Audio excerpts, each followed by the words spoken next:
भारतीय इतिहास के राजपूत वीरों के बीते हुए आंके बांके जीवन कुछ ऐसे अटपटे हैं कि आज की सभ्य समझ में नहीं आ सकते। उनके जीवन का दर्शन ही दूसरा था। उनके आदर्श ही दूसरे होते थे। मरने जीने के भय निर्भयता के नमूने आज भी सामने आते हैं, पर आदर्शों और भावनाओं में बहुत अंतर है।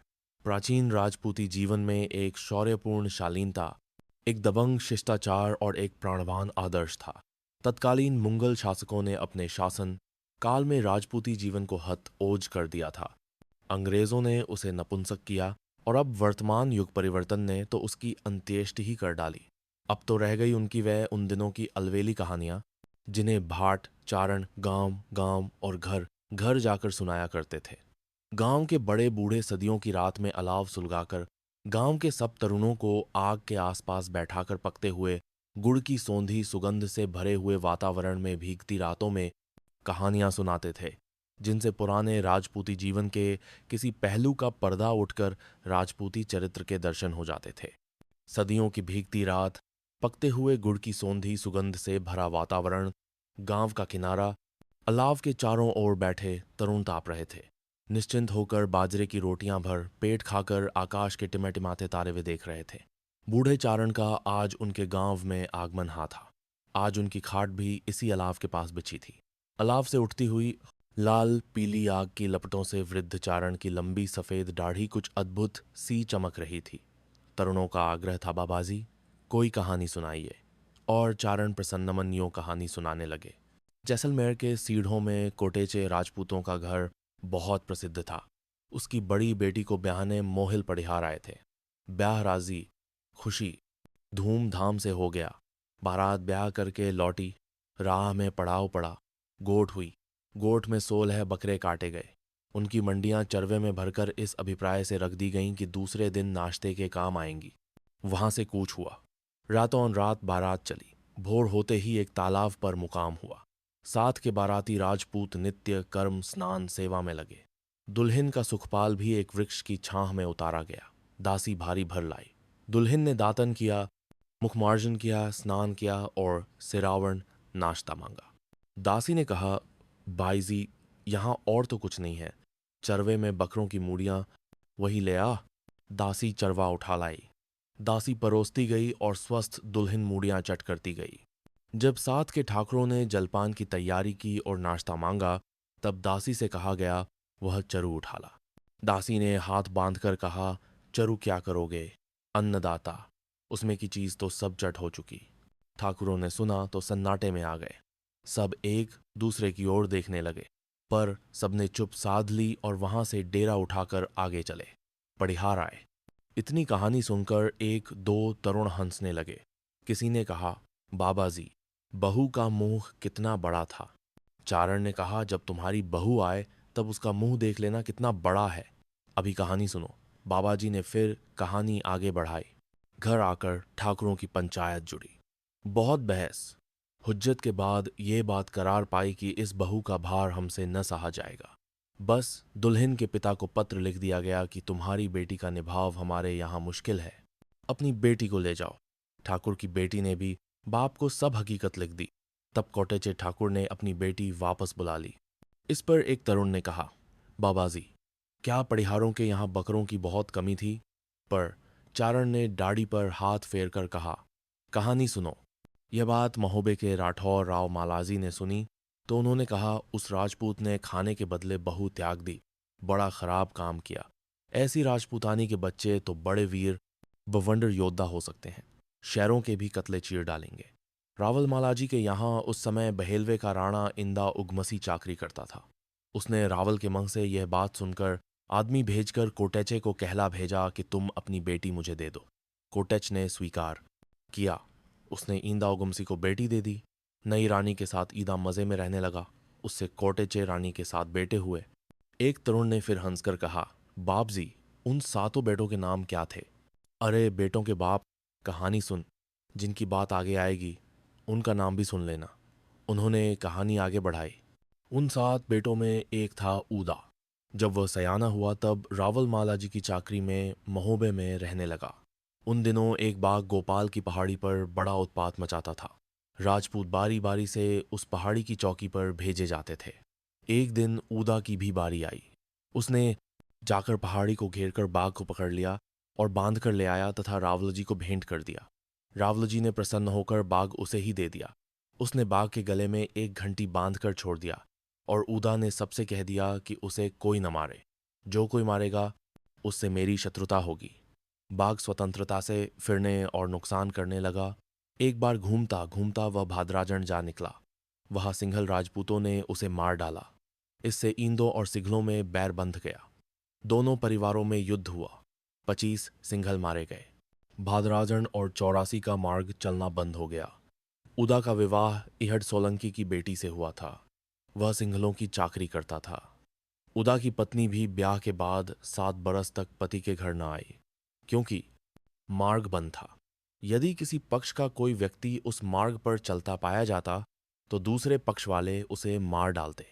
एक दिन सिखरा के बालसीसर पर गोठ हुई। सब इंदे वहां जमा हुए, बकरे काटे गए, खूब नाशा, पत्ता जमा। वहां किसी ने हंसी में पूछा, ऊदा जी कभी भादराजन भी जानोगे?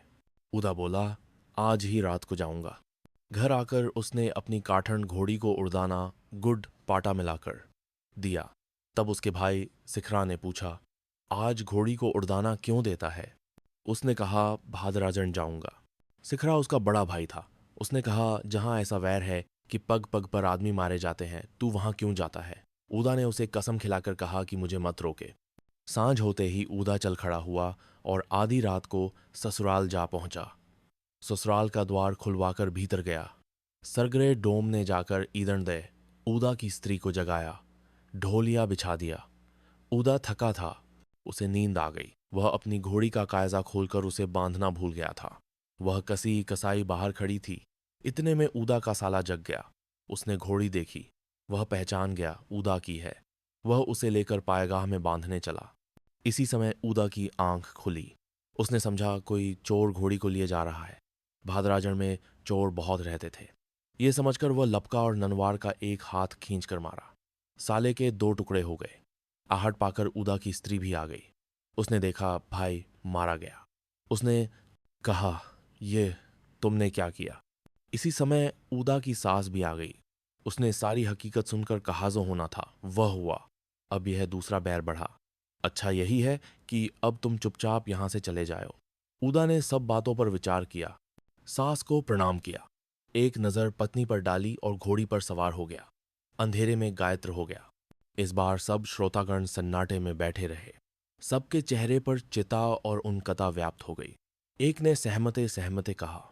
उन्होंने उसका पीछा किया, उसे मार डाला, परंतु चारण भाव धारा में डूबे हुए थे। उन्होंने प्रश्नकर्ता की बात सुनी ही नहीं। उन्होंने कहानी आगे बढ़ाई। भादराजन के पास ही एक गांव में मेला सेप्टा राजपूत रहता था। वह नामी गिरामी चोर और डाकू था। उसकी सेवा में एक कुटनी नाइन रहती थी। वह भले घर की बहू बेटियों के भेद उसे देती, उन्हें बहकाती और पथभ्रष्ट करती थी। एक दिन वह नाइन इहड सोलंकी के घर आई। उसने बहुत प्रेम और अधीनता प्रकट की तथा उबटना लगाकर ऊदा की स्त्री को आग्रहपूर्वक नहलाया। पीछे मेला से जाकर उसने कहा, इहड की बेटी पद्मिनी है, आपके योग्य है, उसे काब में करो। मेला ने जाकर सोलंकियों से कहा कि यदि तुम अपनी बहन मुझे दे दो तो मैं ऊदा से तुम्हारा बैर लूं। ऊदा के साले अपने भाई की मृत्यु का बैर लेना चाह ही रहे थे। वे राजी हो गए। पर जब ऊदा की स्त्री ने यह बात सुनी तब उसने मेला को कहला भेजा, मेरा पति और जेठ ऐसे नहीं हैं जिनकी स्त्रियों पर तू नजर जमाए। यदि कुछ पराक्रम तुझ में हो तभी इधर पांव रखना। इसके बाद एक ब्राह्मण के हाथों अपने जेठ के पास भी सब हकीकत भेज दी। यह भी कहला दिया, मेला उधर आएगा, उसकी अच्छी खातिर करना। तो क्या मेला वहां गया? एक साथ 2-3 तरुणों ने पूछा। चारण ने कहा। मेला अपने कच्ची घोड़े पर सवार होकर चला और बालसीसर तालाब पर जा उतरा। वहां बकरियों के चराने वाले गड़िए अपनी छागलें छोटी मशकें छोड़कर तीर कमान पृथ्वी पर रखे गप्पे लड़ा रहे थे। मेला ने उनसे पूछा, रैबिट बकरियों का झंड कहाँ का है? ये बकरे उगमसी ठाकुर के हैं। क्या इनमें से बकरे बिकते हैं? नहीं, कोई पाहुना आए तो उसके लिए मारे जाते हैं, बिकते नहीं हैं। तो एक बकरा मुझे दे दो। तुम मेहमान हो तो ले लो, पर मैं बिना मोल नहीं लूंगा। इतना कहकर उसने इकदिरा दुवन्नियां निकालकर उन्हें दे दिए। एक बड़ा बकरा छांट कर लिया, उसके काट कूट कर उसने टुकड़े किए और मांस में बाजरा मिलाकर बजरिया बनाया। उसने सुना था सिखरा के यहाँ 2 जबरदस्त कुत्ते हैं। कुछ मांस कूट कर यहाँ स्वयं खाया, कुछ गड़ियों को भी दिया। फिर उसने गड़ियों से कहा, मैं बीकमपुर जाता हूँ। रात को वह सिखरा के गांव पहुंचा। कुत्ते दौड़कर पीछे पड़े तो बकरे की हड्डियां जो वह बांध लाया था उनके आगे फेंक दी। कुत्ते उन्हें चबाने लगे और वह घर में घुसकर जहां ऊदा सोता था वहां जा पहुंचा। उसने शस्त्रों की वादियां उसके बिछौने के नीचे काटकर रख दी और सिखरा की स्त्री की चोटी काटकर वापस लौट गया। जब स्त्री जगी तो उसने देखा सिर पर चोटी ही गायब। उसने शोर मचाया कि मेला आया और मेरी चोटी काट कर ले गया। सिखरा हड़बड़ा कर उठा, पर उसने सब शस्त्रों के बंधन भी कटे पाए। वह भी हाथ में लेकर अकलख घोड़े पर सवार होकर दौड़ा। लौटते हुए मेला ने कुत्तों को काट डाला था। इस भागादौड़ी में उसका अमल का पोता अफीम की थैली भी वहीं गिर गया था। सिखरा ने उसे उठा लिया। ओदा की घोड़ी की बछेड़ी भी सिखरा के साथ लगली थी। मेला रात में चलकर प्रभात होते होते कोढ़नों के तालाब पर पहुंचा। अमल पानी का समय था। पोता संभाला तो नहीं पाया, तब घोड़े से उतरकर घासिया डालकर सो रहा। सिखरा भी आ पहुंचा। उसने घोड़े पर निगाह पड़ते ही पहचान लिया कि सिखरा है, पर यहां निश्चित सोता क्यों है। पास जाकर कपड़ा खींचकर जगाया, क्या नाम है, कौन हो। मेरा नाम मेला सपेटा है। तो मेला जी 84 को छेड़ा है। जगह जगह टोलियां खड़ी हैं। ऊदा जैसे राजपूत को खिजाकर निशंक कैसे सोते हो। आपका नाम क्या है। मेरा नाम सिखरा है। मेला उठकर बैठ गया। उसने कहा, इस समय मेरा तो अमल उतर रहा है, तो उठो अमल लो।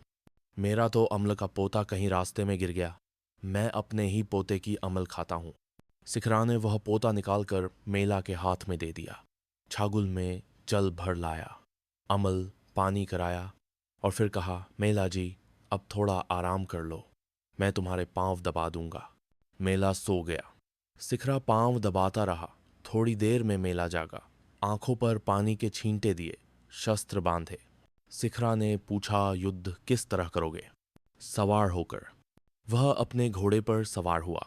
चाबुक फटकारा तो घोड़ा हवा हो गया। सिखरा देखता ही रह गया। उसने घोड़ा साथ दिया, पर मेले को न पहुंच सका। सिखरे के घोड़े के साथ जो बछेरी आई थी वह भागती भागती मेला के घोड़े से 100 कदम आगे जाकर पीछे फिरी। तब सिखरा बछेरी को पकड़कर उस पर चढ़ बैठा और मेला को जा लिया। सामने आकर मेला को ललकारा और बरछा फेंका। बरखा उसकी छाती के पार हो गया। मेला वहीं ढेर हो गया। चारण यह कहकर अपनी दाढ़ी सहलाने लगे।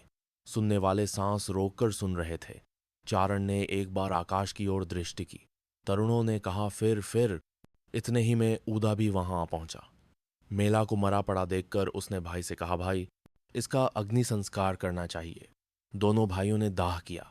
दाह कर्म से निवृत्त होकर ऊदा ने भाई को तो घर वापस भेजा और स्वयं मेला की पगड़ी लेकर उसकी कोठड़ी गया और पुकार कर कहा, ठाकरा मेलौजी काम आए हैं, उनका पाग लो। मेरे बड़े भाई सिखरा ने उन्हें मारा है, दाग दे दिया गया है। मेला का पुत्र बाहर आया। उसने ऊदा से जुहार किया और कहा, ठाकरा हमारे तुम्हारे कोई बैर नहीं है। पिता ने जैसा किया उसका फल पाया, अब भीतर पधारिए। ऊदा क्षण भर घोड़े पर अड़ा खड़ा रहा। फिर उसने कहा, सिखरा की बेटी हमने मेलौजी के बेटे को दी। देव उठने पर ब्राह्मण के हाथ तिलक भेजेंगे। विवाह करने को शीघ्र पधारना। उसने सब ठाकुरों को जुहार किया और घोड़े को ऐड लगाई। यथा समय विवाह हो गया और चिरकाल बाद यह बैर मिटा।